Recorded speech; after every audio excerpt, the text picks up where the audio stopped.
Welcome to my first ever episode of my new podcast, The Bonapartist.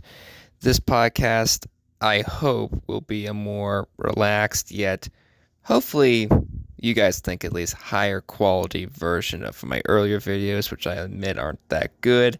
So I hope this might be something of a fresh start for us all as I bring to light the Bonapartist movement for a modern 21st century audience.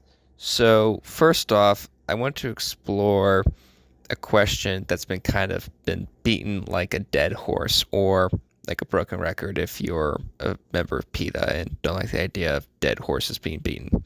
And that is whether or not we can call Napoleon Bonaparte in 2021 a good or morally virtuous historical figure. Was he the type of guy who helped the lives of millions of people, or if even with one person, or was he a genocidal lunatic, as some in the postmodern cancel culture want to portray him as a man who was up there with the just most despicable individuals of the 20th century, their names, or was he an enlightened despot, or not even a despot, just enlightened, like other people with the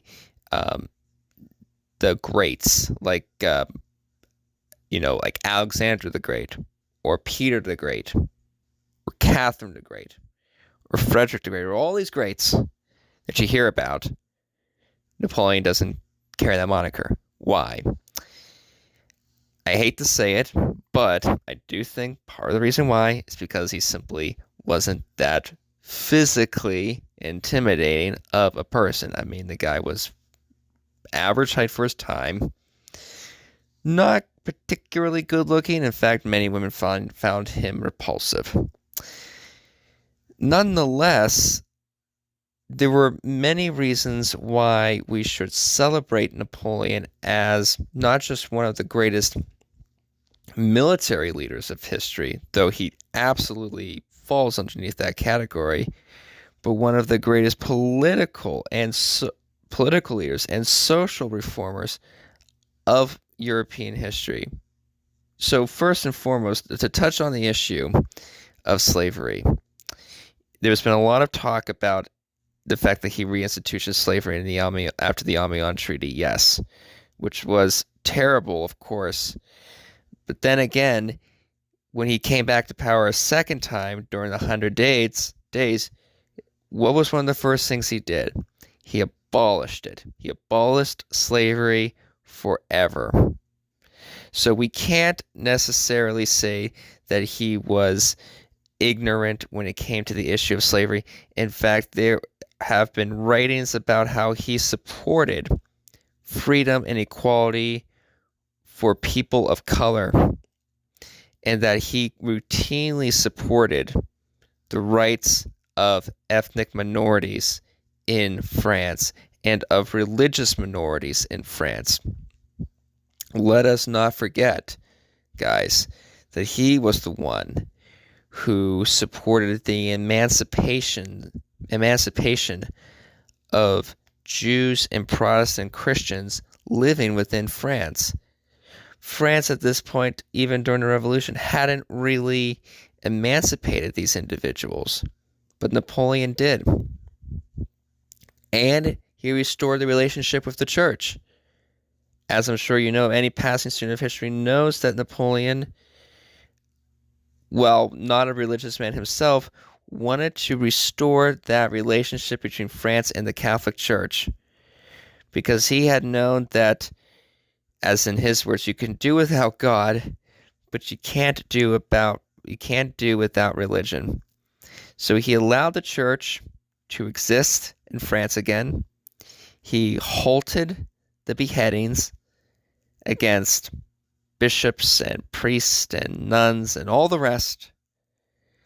And he restored the 7-day calendar. Now, that might not sound very significant, but the institution of the 10-day calendar in France after the Revolution, which didn't follow the cycle of the moon or any of that, like the Gregorian calendar, was the only logic behind it was that 10 is an even number. That's it. It has nothing to do with anything practical other than the fact that it's an even number. So Napoleon got rid of it. Good. He reverted back to the old months. Good. These are things that make positive sense. That these are positive applications. He standardized weights and measures. But most importantly, he created a whole new legal system in France that's been touched upon a lot in recent years. It's called the Code Napoleon. Now, this code destroyed centuries of feudal and oftentimes conflicting laws within France and within other European countries, and created a unified system of legal rules that place special emphasis on understanding the rules and practically interpreting them. So the Code Napoleon, needless to say, has been used the world over in most places where French is a first or second language. It's even used today in the state of Louisiana. Now, it's interesting when we think about his changes to European culture, because European culture is, and European history for that matter, is one of those things that's a combination of historical forces or economic forces and truly great men who come along and change the course of history. I don't think that the most serene Republic of Venice or the Holy Roman Empire or the various other German duchies and bishoprics could have been demolished and destroyed had it not been for Napoleon's utter disregard for the old political order, which he rightfully saw as being archaic, as being outdated, and as being, frankly, inefficient, and created a whole new political system. We have the Confederation of the Rhine for a reason here, folks. Well, at least we did. And his liberalization of Spain, creating the first ever Spanish Constitution, guaranteeing for the citizens of Spain new legal rights, providing for religious freedom and the like. So these are the types of institutions that Napoleon spent his political career formulating. It goes beyond just mere, warfare. Now, on the subject of warfare, while a military genius, he absolutely is. We should also see that Napoleon was actually a very compassionate military leader. We have here records that Napoleon routinely treated his prisoners of war better than how French soldiers were treated as prisoners of war by the hands of the Allies. Napoleon was very generous towards his followers by awarding them medals, by awarding them special prizes. And of course, we can't underestimate the fact that most of Napoleon's marshals, those who were leading his armies, most of them came from poor or middle-class families. Very few of them came from the nobility. This is one of these advancements that we don't usually credit to Napoleon, but it's something that should be. It is Caesar-like in the sense that Caesar and the Romans believed that you really need to use some form of action or purpose in order to truly judge not only how hardworking you were, but your moral worth. I think we used to believe that in America during our golden years, but we've reverted back to tribal ties, to family ties, these things that push people back. Things that push people back, and the things that ultimately leaves people in the dust. That's why we need a Bonapartist type of political party, or a really truly organized Bonapartist political movement to get Western civilization back on track. So Napoleon's policies provided hope to all of those who wish to aspire to carry the Enlightenment on horseback.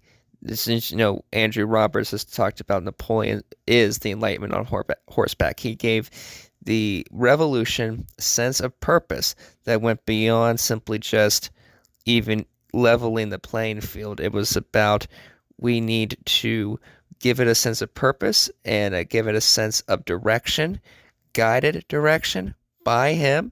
He became the revolution, became its principles.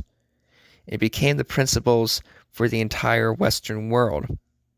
I believe that there is absolutely no way whatsoever that democracy and liberalism in the world could have been nearly as successful as it is today without his foresight and without his leadership and without and how there couldn't be a reconciliation between the church and liberal institutions without looking at his past edicts and statements. So we must view Napoleon, I certainly believe, as one of the greatest, not only military figures, but one of the greatest political and social leaders of all of human history. We truly deserve to call him the Great, up there with the other few historical figures who truly deserve that epithet, the Great. Unfortunately, there aren't as many that should. For various reasons, we got lots of people who are called the horrible, the rotten, when really they really don't deserve to be called that, though, do they? We need a type of rediscovery of history that then explores the positive aspects that those who have been forgotten by history have left behind. And Napoleon is certainly one of those individuals. We often just associate him with war, but we know that there's much, much, much more. The old feudal system collapsed thanks to him. He destroyed the Holy Roman Empire, a state that has become whose model of politics has become completely, totally obsolete, thanks in part to the fact that he single-handedly proved that it just simply did not work. But a strong central government ruled by an effective individual is a good form of government who brings about not a technocracy, but a clear path of stirring the ship of state towards a brighter and better future. So I thank you for listening today, and please don't forget to like and subscribe to American Bonapartist. Thank you.